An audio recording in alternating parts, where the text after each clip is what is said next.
የጌታ የኢየሱስ ክርስቶስ ጸጋ የእግዚአብሔርም ፍቅር የመንፈስ ቅዱስም ህብረት ከሁላችሁ ጋር ይሁን። እንኳን ለጌታችን ለመድኃኒታችን ለኢየሱስ ክርስቶስ የልደት በዓል በሰላም አደረሳችሁ።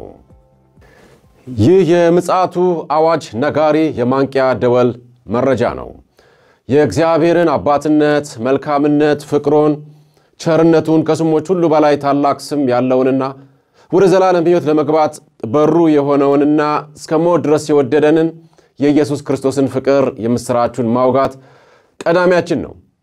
እንዲሁም ከሰዎች ጋር ህብረትን ሊያደርግ የሚወደውን መንፈስ ቅዱስን ተናጋሪዎች አልፎም ስለ ታላቁ ተስፋችን በተለይም ስለ ንጥቀታችንና ዳግመኛ ስለሚመጣው የከበረው የነገስታት ንጉስ የጌቶች ሁሉ ጌታ የአማልክት ሁሉ አምላክ ስለሆነው ኢየሱስ ክርስቶስ ማውራት ክብራችን ሐሴት የሚያስደርገንም ነው። ስለሆነም ንጥቀት የኛ ያማኞች እጅግ ታላቅ የተባረከና የጸና ተስፋችን ነው። በዚህ ተጽናኑ ተብለናል። በጣም እንጽናናበታለን። ለዛሬ ያዘጋጀነውን መረጃ አቀርባለሁ። ብስራት አደሰ ነኝ። ቀዳሚ ያደረግነው ወሬ የዘላለም ቅጣቱ በጣም እየቀረበበት የመጣው ዲያብሎስ የመጨረሻው ቀን እንደደረሰበት ስለገባው የእግዚአብሔር ሥራውን ማንኛውንም በጎ ነገር ማዛባቱና ማበላሸቱ እየጨመረ ሄዷል። የጾታ ቅያሬው ትርምስ እንዲህ የዋዛ አይደለም። ከፋ የሚያደርገው ግን የሃይማኖት ሰዎች ይልቁን የሉተራን ቄስ እንዲህ አደረጉ ቢባል ነው። ዞሮ ዞሮ ንጥቀቱ በጣም እየፈጠነ እንደሆነ ነው ጥቆማው። ወደ ዜናው ላምራችሁ።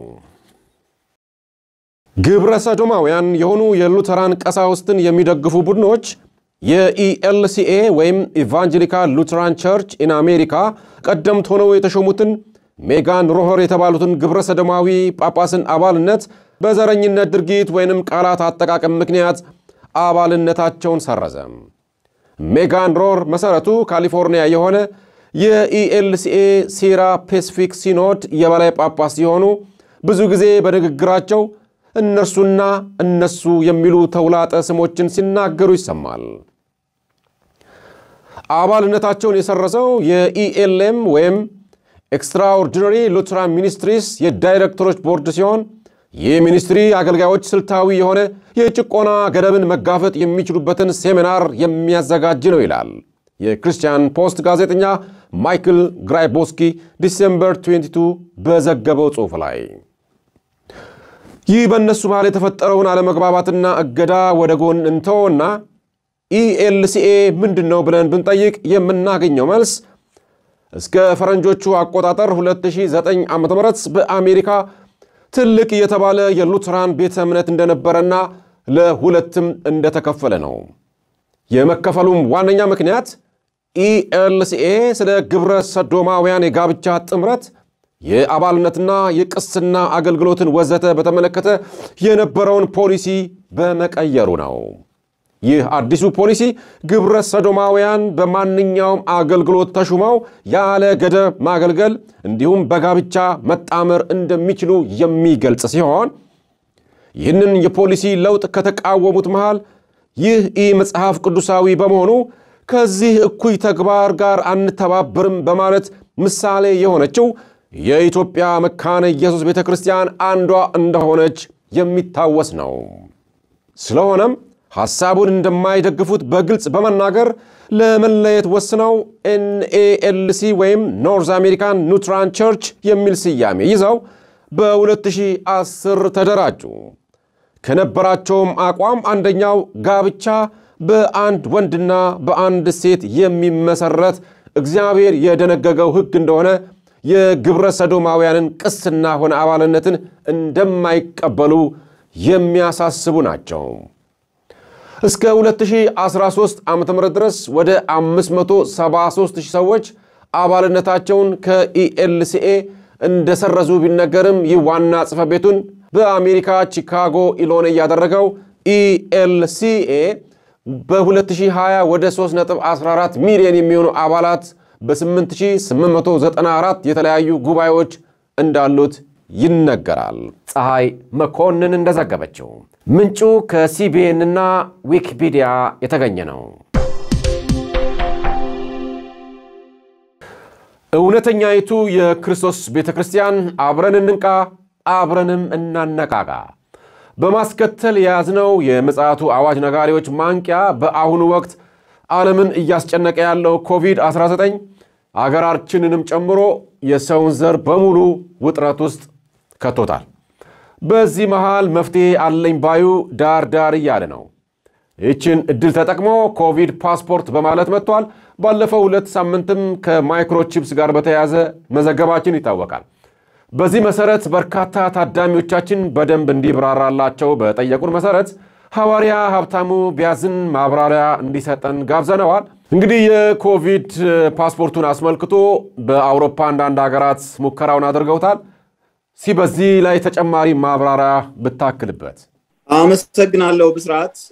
የመጨረሻው ዘመን ላይ እንደምንገኝ እናውቃለን። እንግዲህ ብዙ ምልክቶች እየሆኑ ነው፣ መንገድ እየተጠረገ ነው ብለናል። ባለፈው ሰይጣን አሳች ነው፣ ሐሰተኛ ነው፣ ሸንጋይ ነው፣ አስመሳይ ነው። በቅርበት የሚያገለግል የሚጋርድ ኪሩብ ስለነበረ የእግዚአብሔርን አሰራር ለመኮረጅ በጣም ብዙ ጥረት ያደርጋል። ሰይጣን በፎርጀሪ ወይም በኩረጃ የተካነ ነው። ለዚህ ነው ኢሳይያስ ከደመናዎች ከፍታ በላይ አድርጋለሁ በልዑልም እመሰላለሁ አልህ ይለዋል። በልዑልም እመሰላለሁ አልህ።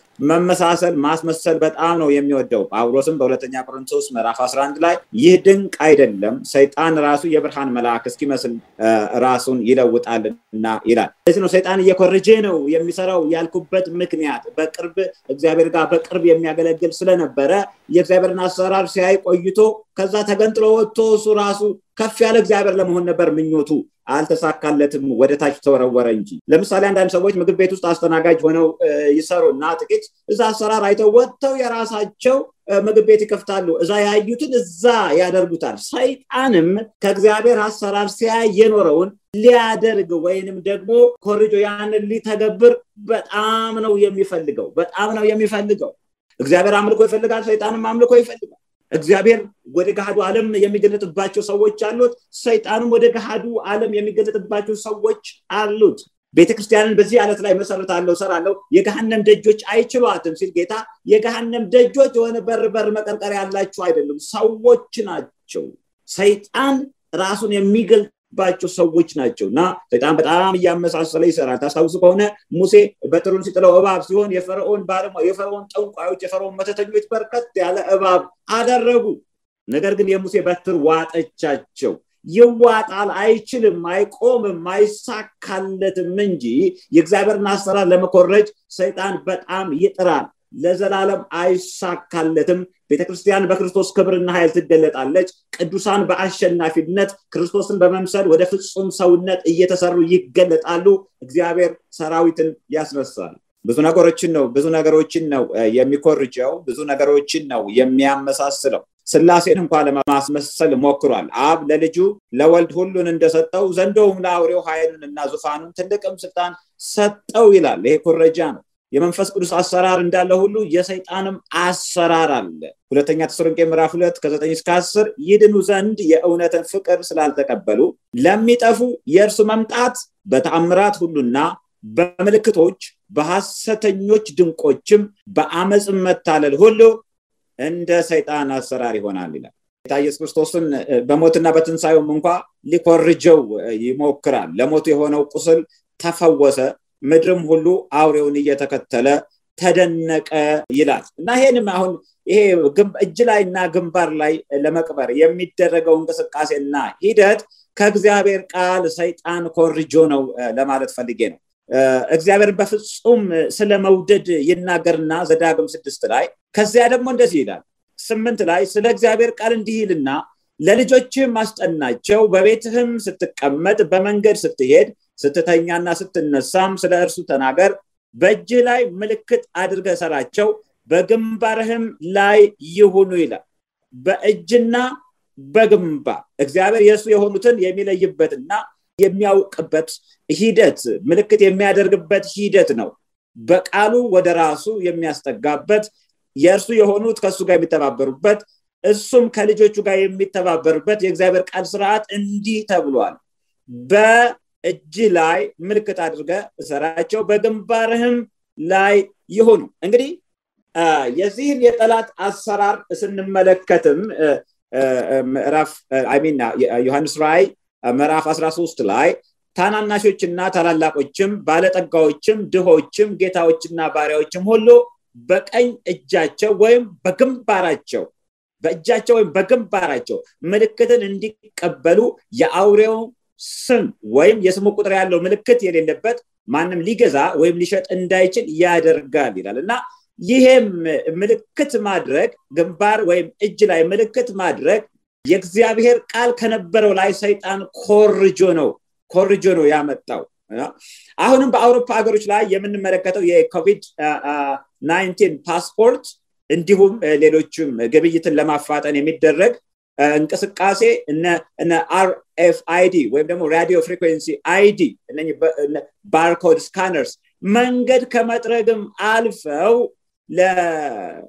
ለመጪው ለዋናው አውሬ እንደ ቀብድ ናቸው ማለት ነው ይሄንን በጣም አጠንክረን ልናየውና ልናተኩርበት የሚገባ ጉዳይ ነው ብስራት እሺ በርግጥ ሙሉ በሙሉ ተፈጻሚነት የሚኖረውና ስራው የሚከናወንበት ጊዜው ከቤተክርስቲያን ንጥቀት በኋላ ቢሆንም ከፓስፖርቱ ጋር በተገናኘ አስገዳጅ ሆኖ ከመጣ ቅዱሳን እንደመፍትሄ ምን ማድረግ ይጠበቅባቸዋል መልካም እንግዲህ አንደኛው መረጋጋትና ማስተዋል በጣም ጥሩ ነገር ነው መንገድ እየተጠረገ ያለበት ሂደት እያየን ነው ብለን ባለፈው ስለ ኮቪድ ቫክሲን መንገድ ጠራጊ እንደሆነ ተናግሬያለሁ ኮቪድ 19 ቫክሲን መንገድ ጠራጊ እንጂ ዋናው አለመሆኑን የምናስተውልባቸው ብዙ መንገዶች አሉ አንደኛ አውሬው ገና አልተነሳም መንገድ እየተጠረገለት ነው እንጂ ገና አልተነሳም ከዛ በፊት መቅደም ያለባቸው ነገሮች አሉ ለምሳሌ እንዳምነት ለመጥቀስ የቤተ መቅደሱ እንደገና መገንባት አለበት ስለዚህ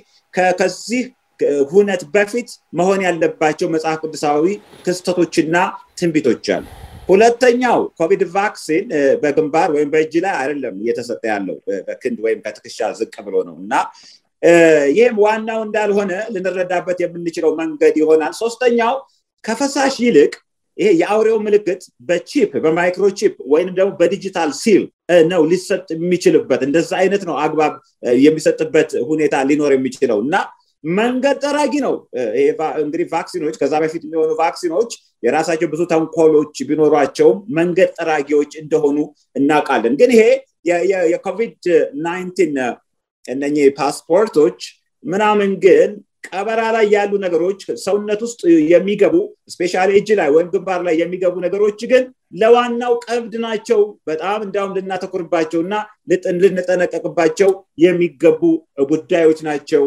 እላለሁ መጠንቀቅ አለብን መንቃት አለብን መመርመር አለብን እያንዳንዱ በደንብ ብናስተውለው ያዝነው ሞባይል ራስ እኮ ሲም ካርዱ ቺፕ ነው ሴል ነውና የሞባይል በያዝንበት ኤሪያ ሁሉ በሎኬሽንኛ ዲቴክት ትራክ እንደረጋለን ማለት ነው እጃችን ላይ ያለው ATM እኮ አሁን በጣም ብዙ ነገር ያፋጠነልን የምንጠቀምበት ራሱ አውሬው አይደለም እንጂ ግን በእጃችን ላይ ያለው ATM ያ ቺፕ ሰውነታችን ውስጥ ቢቀበር ያደጋ እየሆነ ይሄዳል ማለት ነው ስለዚህ እያንዳንዱ ነገር ማስተዋል አለብን መጠንቀቅ አለብን ማለት ነው እንግዲህ ያስገዳጅ ሁኔታዎች የሚመጡባቸው ጊዜያቶች እንግዲህ አሁን አይደሉም በርግጥ በተዘዋዋሪ የምንገደድባቸው ነገሮች ሊኖሩ ይችላሉ በተዘዋዋሪ ዳይሬክት ግን እንደዛ አይነት ነገር አሁን ላይ እየሆነ ላይሆን ይችላል መምጣቱ ግን አይቀርም ያውሬው ምልክት ያልተቀበሉ እንደ ጠላት እንደ ሄተርስ እንደ አመፀኛ እንደ በአደገኛ ተቆጥረው ሊገደዱ ይችላሉ ማለት ነው በየስቴቱ በየቦታው በጣም ሰበቡ ሌላ ሊሆን ይችላል ለዓለም አቀፍ ደህንነት ነው ሊባል ይችላል ለአገር አቀፍ ደህንነት ነው ሊባል ይችላል ነገር ግን አስገዳጅ ጊዜ ሊመጣ እንደቀረበ መመልከት እንችላለን ማለት ነው በቀጥታ ሊገደድ ይችላል አንድ ሰው ያንን ምልክት እንዲቀበል ወይም ደግሞ የአውሬው ምልክት ያልተቀበሉ ከቦታ ቦታ መዘዋወር አይችሉም መነገድ መሸጥና መግዛት ስለማይችሉ ምግብ እንኳን መግዛት የማይቻልበት ጊዜ ስለሚመጣ በረሃብ ብዙዎች ይሞታሉ እና ቅዱሳን ምንድነው ማድረግ ያለብን አንደኛው በእውነት ነው የምልህ ሱፐርናቹራል ወይ መለኮታዊ ነገር መለማመድ ነው ያኔ በመድረበዳ ምግብ በሌለበት ጊዜ መናን የመገበ ጌታ አሁን በመጨረሻው ዘመን እንደዚህ አይነት ነገሮች ሲከሰቱ እንዲቆዩ የሚፈልጋቸው ሰዎች የተለየ ነገር ሊያወርድላቸው አለትም ውሃ ሊያፈልቅላቸው ይችላል ማለት ነው የእግዚአብሔር ቃል በራእይ ዮሐንስ 7 ቁጥር 3 ምዕራፍ 7 ቁጥር 3 ላይ የአምላካችንን ባሪያዎች ግንባራቸውን እስክናተማቸው ድረስ ምድርን ቢሆን ወይም ባህርን ወይም ዛፎቹን አትጉዱ አላቸው የአምላካችንን ባሪያዎች ግንባራቸውን እስክናተማቸው ድረስ በመንፈስ ቅዱስ እንደታተም የርስት ማያቻ እንደተሰጠን መጽሐፍ ቅዱስ ይነግረናል እግዚአብሔር ራሱ የራሱን የሆኑትን ያትማል ከዚያ ውጪ ግን በዚያን ዘመን የሚኖሩ ሰዎች እንግዲህ ከሞት ድረስ የታመኑ መሆን እንዳለባቸው ነው ቃሉ የሚነግረን አሁን ላይ ግን ያለን ሰዎች ይሄ ሁሉ ነገር ከመሆኑ በፊት ቅዱሳን መንቃት አለብን ማስታጠቅ አለብን የጌታ መምጫ ቅርብ ነው ከዛ በፊት የሚሆኑ ነገሮች ብዙ ነገሮች እየተስተካከሉ ነው ላውሬው ንጥቀታችን ቀርቧል ጌታ በደጅ ነው ቤተክርስቲያን ስለመጨረሻው ዘመን አጠንክራ ወይንም ደግሞ በጣም ፎከስ አድርጋ ማስተማርና መስበክ አለባት እኔም ደግሞ ሌሎችን የኢስኬቶሎጂ ዕውቀት ያላቸው ሰዎች እግዚአብሔር የረዳቸው ብዙ ዕውቀት ያላቸው ሰዎች እንግዲህ ከኛም ከምንለው በላይ ብዙ መገለጥና ዕውቀት ማስተዋል ያላቸው ሰዎችም ይሄንን ነገር ቢገቡበትና ቢያስተምሩ ህዝቡንም ቢያነቁ ቤተክርስቲያንንም ቢያስታጥቁላለው እግዚአብሔር ይባርክ እሺ ሐዋርያው ሀብታሙ ስለሰጠን ግሩም ማነቃቂያ ጌታ እግዚአብሔር አምላክ ይባርክህ እናመሰግናለን እግዚአብሔር ይባርክ እኔም በጣም እጅግ አድርጌ አመሰግናለሁ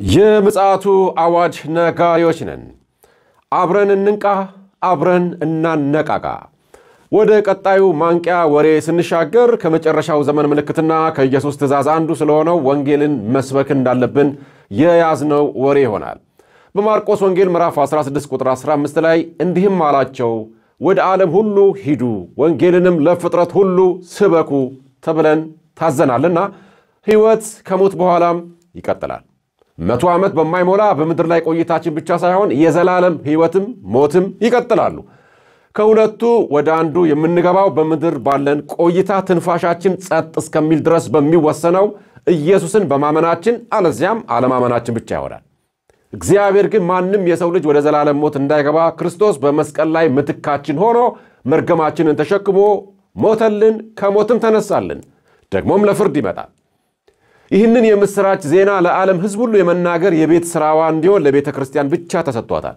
ምክንያቱም ሰዎች ማመን አለባቸው እንዲያምኑም ወንጌል ይሰበካል የወንጌል ስብከትነቱ ከትላልቅ የጀማ ስብከቶች ጀምሮ ለጥቂት ሰዎች ድረስ ይነገራል እስኪ እንከታተልና እንመለሳለን Repent, London, for the kingdom of God has come near to you.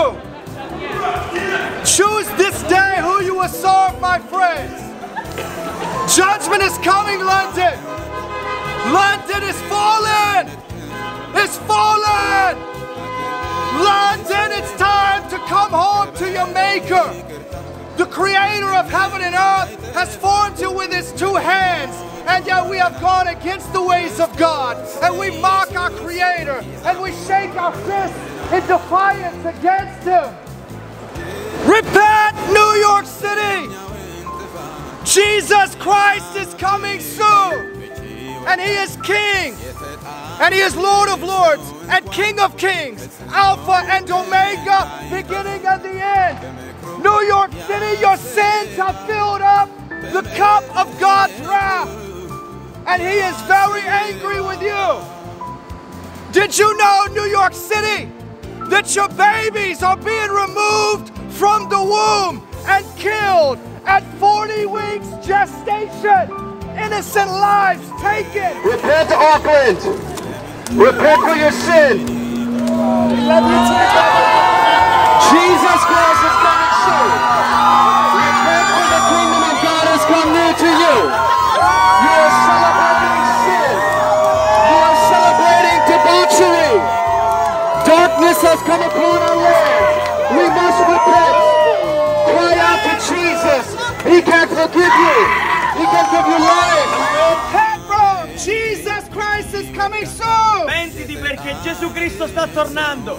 Jesus said, I am the way, the truth, and the life. Gesù ha detto io sono la via, la verità e la vita. And we lift him up and give him glory. E noi lo innalziamo ringraziamo in questo momento, gli diamo la gloria. My friends, darkness has covered the face of the earth. Amici miei, il buio ha coperto. በኢየሱስ ክርስቶስ ማኑ ኢየሱስ ይወዳችኋል ያድናችሁ ይፈልጋል የዘላለም ሕይወትን ይሰጣችሁ ልጁ ሊያረግ ይፈልጋል ወንድሜ የእግዚአብሔር ሞት ትፈልጋላችሁ ንስሐ ግቡና ወደ እግዚአብሔር ተመለሱ እግዚአብሔር ይፈልጋችኋል ይወዳችኋል የዘላለም ሕይወት ይሰጣችኋል በክፉ ስራችሁ ለምን ይፈረድባችኋል ለምን ወደ ገሃነም ትሄዳላችሁ ሰው ሁሉ ኃጢአትን ሰርቷል በእግዚአብሔር ፊት ጻድቅ ሆኖ ሊገኝ የሚችል አንዳች አልነበረም ለዚህ ነው መጽሐፍ ቅዱስ ሲናገር የሮሜ መጽሐፍ ምዕራፍ 3 ላይ ሐዋርያው ቅዱስ ጳውሎስ ሲናገር እንደዚህ ይላል ሁሉ ኃጢአትን ሰርቷል አንድም ጻድቅ የለም ማን ነው ጻድቅ አንድም ጻድቅ የለም ብሎ መጽሐፍ ቅዱስ ይናገራል ከዛ ወረድ ብለን ስናነብ ሰው ሁሉ ኃጢአትን ሰርቷል የእግዚአብሔርም ክብር ጎሎታል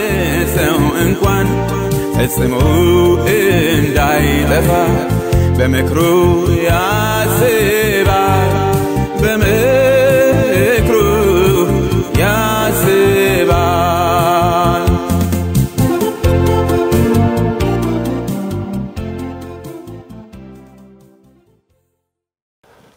አሁን እንግዲህ በአሁኑ ወቅት እንደተመለከታችሁት የወንጌል ስብከት ያለ መከልከል እየተከናወነ ይገኛል ከንጥቀታችን በኋላ ግን እንዲህ እንደ ልብ መናገር ማይታሰብ ነገር ነው ስለዚህ መክሊታችሁን የቀበራችሁ አንሱ መከሩ ነጥቷልና መበላሸት የለበትም የእግዚአብሔር ታማኝ ሰራተኞች ሁኑ ተስፋ አትቁረጡ የሚረዳን ጸጋ ስላለን ጌታ ባስተማራችሁ ቋንቋ ሁሉ የምስራችሁን እንድታውጁ እንድትነሳሱ አደራ እንላችኋለን መረጃችን ይቀጥላል አብረን እንንቃ አብረን እናነቃቃ ለመሆኑ ቤተክርስቲያን የማን ነች ስለ ታላቅ ምጽአት ከማውራት የበለጠ ምን ደስታን የሚሰጥ ወሬ አለ ለምንስ ነው በአብዛኛው በቤተክርስቲያናት ንጥቀታዊ ትምህርቶች የማይሰጡት በእግዚአብሔር ቅናት ቀናላችኋለሁና እንደ ንጽሕት ድንግል እናንተ ለክርስቶስ ላቀርብ ለአንድ ወንድ አጭቻቸዋለሁና ይላል ሁለተኛ ቆሮንቶስ ምዕራፍ 11 ቁጥር 2 ዛሬ ደግሞ ለክርስቶስ ለማቅረብ ሳይሆን ከነርሱ እንድትሄድባቸው ያልተፈለገው ለምንድን ነው የምጽአታዊ ትምህርቶች መጥፋቱ ህዝቡ የኛ ነው አትምጣም ያስመስላል ቤተክርስቲያን ግን ባለቤት አላት እሱን አቋት ሊወስዳት ጥቂት ቀርቷታል ስለዚህም ህዝቤን ልቀቅ ያለ ጌታ ቤተክርስቲያንን ልቀቋት የክርስቶስ ነጭ መልእክታችን ሲሆን በተጨማሪ ፓስተር አበበ በካናዳ ያለችው ኢትዮጵያ ወንጌላዊት ቤተክርስቲያን ባዘጋጁት ቶክ ሾክ ላይ ካቀረቡት ሐሳብ ቀንጨብ አድርገን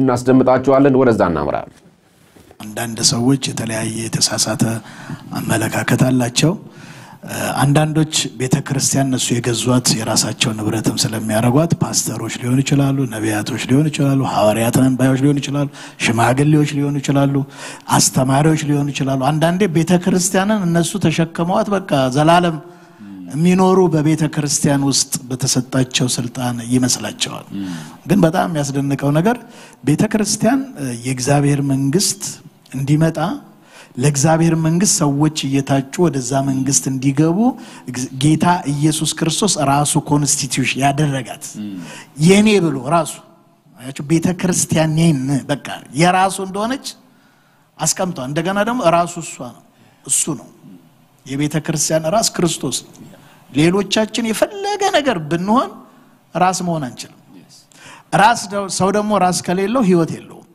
ወይንም ፋንክሽን ማድረግ አይችልም አንዳንድ ሰው ራሱን ይሄ ክርስቶስን አስወጥቶ እንትን ያደርጋል ከሚያስደንቀው ነገር ጌታ ያው በመጨረሻው መቼም ስለመጨረሻው ዘመን በጣም ከሚናገሩ የመጽሐፍ ቅዱስ ክፍሎች የመጨረሻው መጽሐፍ 66ኛው መጽሐፍ የራእይ መጽሐፍ ነው የራእይ መጽሐፍ ሲጻፍ ዮሐንስ በነበረበት ዘመን በተለይ ምዕራፍ 1 ቁጥር 19 ላይ እንደዚህ ብሎ ጌታ ተናገረው እንግዲህ ያየኸውን አለው ምን ያልከው ያየኸውን እዛ ድረስ ዮሐንስ በህይወት እስከኖረ ድረስ ያያቸው ነገሮች አሉ ለምን ጌታንም ተከትሏል ያየው ብዙ ነገር አለ ያየኸውን አለው ማለት የሚያሳየው ምንድነው ከኋላው ያለውን ነገር ነው ያየኸውን አለው አሁንም ያለውን አለው አሁን ያለው አሁን ይሄ ያለው አሁን ያለው የሚለው ሐሳብ ከዚህ በኋላ ሊነግረው ምዕራፍ 2 እና ምዕራፍ 3 ላይ በዛ በኤዥያ በቱርክ ስታንቡል የነበሩ 7 አብያተ ክርስቲያናት ነበሩ እንደ ምሳሌነት እነኛን 7 ቤተ ክርስቲያኖች ባህሪያቸውን ምን እንደሚነቅፍባቸው ምን ጥንካሬ እንዳለባቸው ሲመጣ ምን ሆነው ሊያገኛቸው እንደሚፈልግ ያለበለዛ ደግሞ ሊገጥማቸው የሚችል ምን እንዳለ ማስጠንቀቂያም ጭምር ነው ለነኚህ አብያተ ክርስቲያናት የተጻፈው እና የመጨረሻው ቤተ ክርስቲያን ሁላችንም እንደምናቅ አሁን በዲስፔንሴሽናል እንደዚህ ብንሄድ እንደው ከመጀመሪያ ከኤፌሶን ቤተ ክርስቲያን ጀምረን እስከ ሎዶቂያ ቤተ ክርስቲያን ነው ብንልና ሎዶቂያ የመጨረሻው ቤተ ክርስቲያን መልክ ነው ካልን በጣም ዲዛስተር ነው ምክንያቱም ክርስቶስ ውጪ ነው ያለው በደጅ ቆሜ ምን አላላለ እነሱ ውስጥ ይሟሟቃሉ ቤተ ክርስቲያን ተማማ ምንም አያስፈልገኝም ትላለች ባለጠጋ ነኝ ትላለች ነገር ግን ክርስቶስ ውጪ ነው ያለው ከበር ውጪ ነው አንኳኳለ ያለው ለአዳዲስ አማኞች አይደለም ብዙ ጊዜ የተሳሳተን ተክሷለን ኮንቴክስቱ ግን ለዛ አይደለም ለቤተ ክርስቲያን ሎዶቂያ ለምትባል ቤተ ክርስቲያን ነው ጌታ በደጅ ቆሜ አንኳኳለሁ ማንንም ድምጼን ሰምቶ ቢከፍትልኝ ወደርሱ ገባለሁ ከርሱ ጋር ራት እበላለሁ ብሎ የተናገረው ለቤተ ክርስቲያን ነው እንግዲህ ቤተ ክርስቲያን ዛሬ ሰዎች የበላይ የሆኑ በሰዎች ራስ ከሆኑ ክርስቶስ ውጪ ነው ገብታችኋል ዛሬ እኮ ሰዎች ተነስተው የኛን ዴስቲኒ ሁሉ መወሰን የሚፈልጉበት ጊዜ ነው አገልጋዮች አረ ረጋ እንበል እንዴ ምንም ነህ እስትንፋስን ካንተ ቢያወጣ ዜሮ ነህ ምንም ማድረግ አትችልም እግዚአብሔር ቤት ውስጥ ይሄ በደሙ የተገዛውን ህዝብ በደሙ የተገዛውን አማኝ ምእመን ማንንም ሰው ተነስቶ እንዲኖ ማለት አይደለም ምክንያቱም ሁላችን ባለቤታችን ማን ነው ክርስቶስ ይባላል እግዚአብሔር ራስ ያደረገው ያንን ስፍራ እግዚአብሔር ለማንንም አልሰጠም ክብር ለእግዚአብሔር ለማንንም ምንም አይነት ተለቅለቅ ምንም አይነት ተቀባ ምንም ስም ይሰጥ ያን ስፍራ አታገኝም እግዚአብሔር ኦሬዲ ያንን ስፍራ የሰጠው ለማን ነው ለልጁ ለኢየሱስ ክርስቶስ ነው እኛ ሁላችን ከርሱ ጋር ምንም እንደለን የምንሰራ አካልን በአካል ላይ ያለን ያውም አካልን ሲል በአካሉ ላይ ያለን ብልቶች ናችሁ ነው የሚለው እጅ ከሆንክ እግር መሆን እንኳን አትችልም አይን ከሆንክ ጆሮ እንኳን መሆን አትችልም ራሷ ክርስቶስ ኢየሱስ ነው እቺ ቤተ ክርስቲያን ግን ሁሉ ነገር አለኝ በቃ ሁሉ ነገር ሞልቶኛል ባለጠጋ ነኝ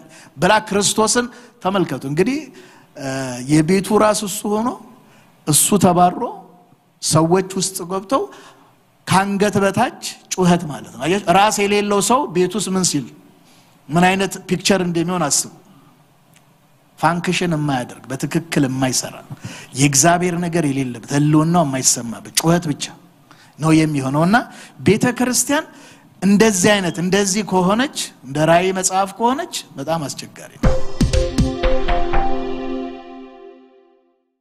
እንግዲህ የመጽሐቱ አዋጅ ነጋሪዎችስ አይደለን ስለ ኢየሱስ ክርስቶስ ድንገተኛ አመጣጥ አንድ ነገር እናሳያችሁ መቼስ ያስሩን ሙሽሮች ታሪክ ስንሰማው ወይም ደግሞ ስናየው ግማሽ ታማኞችና ግማሽ ደግሞ ዝንጎች እንደነበሩ እንደዚሁም ደግሞ ዘይታቸው ሲሟጠጥ ያልባነኑ ሙሽራው ሲመጣ ከፈተናው የወደቁ ናቸው በደናው ሰዓት መቅዳትና መሙላት ሲችሉ ሲመጣ ገና ስለ ዘይት ማሰብ የጀመሩና የተንደፋደፉ ናቸው ልክ እንዲሁ ክርስቶስ ሲመጣ በታማኝነትና በናፍቆት ተጠብቀው ለሚመጣላቸው አስተማሪነት ስላለው ይህንን ቪዲዮ አይተነው እንመለሳለን ሰፊው ሜዳ ተጠናቆ የጅረት ጉዞ ተገባዶ ባከነ ሰዓት እንዳለው ዘመኑ ይነግራል አስረግጦ ሰፊው ሜዳ ተጠናቆ የጅረት ጉዞ ተገባዶ ባከነ ሰዓት እንዳለው ሚሆነው ይነግራል አስረግጦ በቃ ለንቃላራ መብራቴ ናሰናዳ ይበርጎጆዬ ሽራዬ እንዳትቆም ከደጄ በሩን ልክፈት ልነሳና ማልጄ በቃ ለንቃላራ መብራቴ ናሰናዳ ይበርጎጆዬ ሽራዬ እንዳትቆም ከደጄ በሩን ልክፈት ልነሳና ማልጄ ናናና ሙሽራዬ ናናና ሙሽራዬ ናናና ሙሽራዬ ናና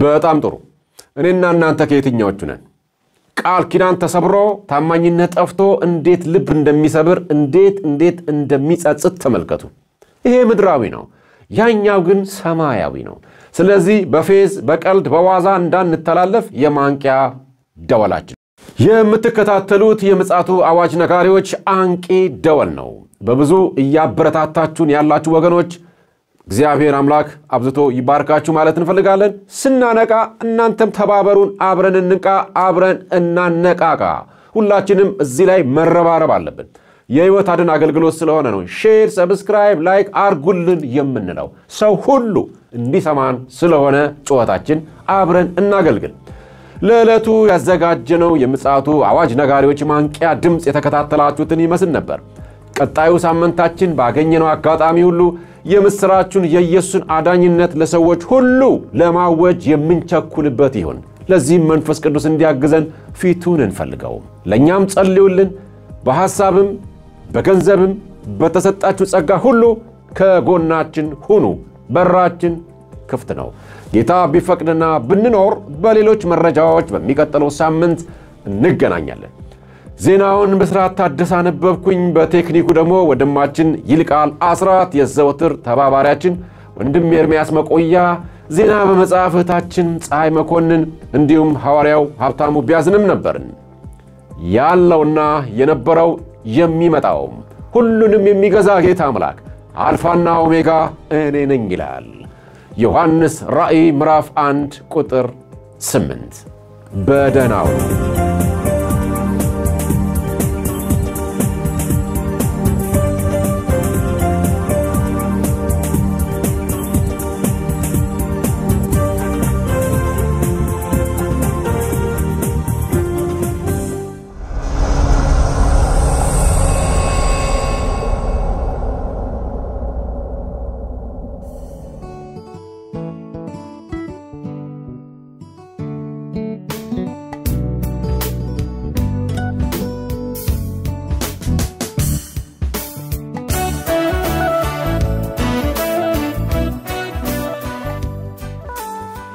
ክቡራን ተመልካቾቻችንና አድማጮቻችን የምጽአቱ አዋጅ ነጋሪ ዜና ዓላማችን የመጨረሻውን ዘመን አስመልክቶ የምስራቹን ወንጌል ለሰዎች ሁሉ ማብሰር ነው በድጋሚ እንኳንም ለጌታችን ለኢየሱስ ክርስቶስ የልደት በዓል በሰላም አደረሳችሁ የኢየሱስ ክርስቶስ መወለድ ሰማይና ምድር ምላሽ የሰጡበት ድንቅ ታሪክ ነው በቅድስት ድንግል ማርያም ከመንፈስ ቅዱስ ተጸንሶ ለተወለደው ኢየሱስ ክርስቶስ ሰማይና ምድር ምላሽ የሰጡበት አስገራሚና ብቸኛ ታሪክ ነው በሰማይ ያሉ መላእክት ወደ ምድር ተገልጠው ታላቅ የምስራች ብለው ያወጁለት ነበር በምድር ያሉ ሰዎች ደግሞ አዎንታዊም አሉታዊም ምላሽ የሰጡበት ነበር እንደገና ደግሞ ከታወቁ ምሁራንና ጠቢባን ጀምሮ ተራስ ከሚባሉት እረኞች ድረስ ምላሽ የሰጡበትም ነበር የኢየሱስ ክርስቶስ መወለድ ይሄ ብቻ አይደለም የነገስታትን የቤተ መንግስትን ደጆችም ያንኳኳ ነበር የንጉሱ ሄሮድስ ምላሽ ግን በስጭትና ቁጣ ነበር አልፎ ተርፎ በእጅግ በጣም ብዙ ህፃናትን አስገድሏል አስጨርሷል የኢየሱስ ክርስቶስ መወለድ ሲታሰብ ደግሞ የሃይማኖት ክፍሎችንም ያመራመረና ያስፈተሸ እግዚአብሔር የሰውን ዘር ሁሉ ጥያቄ የጠየቀበትና ምላሽ የሰጡበት ነበር የኢየሱስ ክርስቶስ መወለድ ይሄ ጥያቄ ግን አሁንም አለ በዚህ ሰዓት የምትሰሙኝ ወገኖቼ እናንተና እኔን በዓልን ከማክበር ባለፈ ምላሻችን ምንድነው ምላሻችሁ ምንድነው ተብለን እየተጠየቅን ነው የተወለደው ኢየሱስ ክርስቶስ ለሕዝብ ሁሉ የሚሆን ታላቅ ደስታ ነው ታላቅ ደስታ በዓለም ላይ 7 ቢሊዮን ሕዝብ ቢኖር ለእያንዳንዱ በነፍስ ወከፍ የዘላለሙን ደስታ ሊሰጥ የፈለገ የሚችልም አምላክ ነው ስለዚህ ይሄ ክብሩን ትቶ በግርግም የተወለደው ኢየሱስ በኔም ኃጢአተኛ ሰው ውስጥ ሊገባ ይገባዋል ብለን ጥያቄውን ልንመልስ ይገባናል ምክንያቱም መጽሐፍ ቅዱስ በሮሜ ምዕራፍ 3 ቁጥር 23 ላይ ሁሉም ኃጢአትን ሰርተዋልና የእግዚአብሔርን ክብር ጎድሏቸዋል ስለሚል ሁላችንንም ይመለከተናል ነገር ግን ደስ የሚያሰኘው ዜና ደግሞ አለ ሰው በልቡ አምኖ ይጸድቃልና በአፉ መስክሮ ይድናልና ብሎ ደግሞ በሮሜ ምዕራፍ 10 ቁጥር 10 ላይ ይነግረናል። ከዚህ የተነሳ አንድ ትልቅ ነገር አሁን እናደርጋለን። ስለዚህ አሁን እጅግ የተከበረው ደቂቃ ጋር ደርሰናል። እግዚአብሔር ባጠገባችሁ አሁን እንዳለ እመኑ። ሊቀበላችሁ ደግሞ እጁን ዘርግቶ እየተጠባበቃችሁ ይገኛል። እኔ የምለውን ተከትላችሁ በአፋችሁ ተናገሩ፣ አምናችሁ ተናገሩ። እግዚአብሔር አምላክ ሆይ አመሰግንሃለሁ። ጌታ ኢየሱስ ወደ ምድር የመጣው በግርግም የተወለደው የተሰቀለው የሞተው ሞትን አሸንፎ የተነሳውና ያረገው ለኔ እንደሆነ አምናለሁ። ጌታ ኢየሱስ ለፍርድ ከመምጣቱ በፊት አምናለሁ። ኃጢአቴን ሁሉ ይቅር በለኝ፣ ልጅህ አድርገኝ። አንተን ብቻ አመልክሃለሁ፣ እከተልሃለሁ፣ የሕይወቴ ጌታ አደርግሃለሁ። ምሕረትህ ብዙ አምላክ ስለተቀበልከኝ ልጅህ ስላደረከኝ አመሰግንሃለሁ። ክብርና ምስጋና ከዘላለም እስከ ዘላለም ላንተ ይሁን በኢየሱስ ክርስቶስ ስም አሜን። ሃሌሉያ አሜን። ከኔ ጋር አብራችሁኝ የጸለያችሁ እንኳን ደስ አላችሁ። ከዛሬ ጀምሮ የእግዚአብሔር ልጆች ናችሁ። በዚህ ሰዓት ወገኖቼ በሰማይ በመላክ ታላቅ ደስታ ሆኗል። ታላቅ ደስታ። ዳግመኛ መወለድ የሚባለው ይሄ ነው። አሁን የእግዚአብሔር ቤተሰብ ናችሁ። መጽሐፍ ቅዱስን ከዮሐንስ ወንጌል ጀምራችሁ አንብቡ። በአካባቢያችሁ ወደሚገኝ ቤተክርስቲያን ሂዱ፣ ህብረት አድርጉ። በድጋሚ ከሰይጣን መንግስት ስላመለጣችሁ እንኳን ደስ አላችሁ። እንኳን ደስ አላችሁ። መልካም በዓል ባላችሁበት ይሁንላችሁ። እግዚአብሔር ይባርካችሁ። በደህና ሁኑ።